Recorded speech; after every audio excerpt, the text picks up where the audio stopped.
But turning to them, Jesus said, "Daughters of Jerusalem, do not weep for me, but weep for yourselves and for your children." Luke 23, verse 28. Jesus calls these women daughters of Jerusalem. This is just a reference to the inhabitants of Jerusalem and not the women who supported Jesus. Their weeping was an expression of genuine sympathy.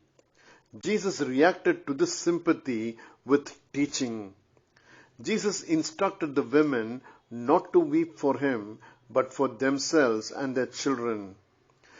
"Jerusalem, Jerusalem, the city that kills the prophets and stones those who are sent to it, how often would I have gathered your children together as a hen gathers her brood under her wings, and you were not willing." Luke 13:34. Jesus expressed sympathy towards Jerusalem, but strangely now the inhabitants of Jerusalem are expressing sympathy to him. The weeping that Jesus asked them to do was for their own sins, which should be an expression of repentance. Likewise, the weeping for the children was for their repentance. Jesus tells them that would happen if they don't weep for themselves in verse 31. "For if they do these things when the wood is green, what will happen when it is dry?"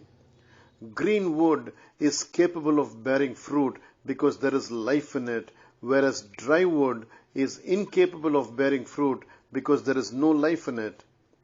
Jesus is a green wood and he is life, and therefore he was bearing fruit. On the contrary, Israel was only going through the motions of religion.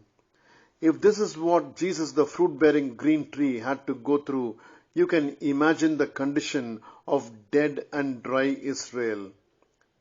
If this judgment came upon them, they would lament. This is exactly what happened in AD 70. To escape that, they had to weep now in repentance. Have a blessed day.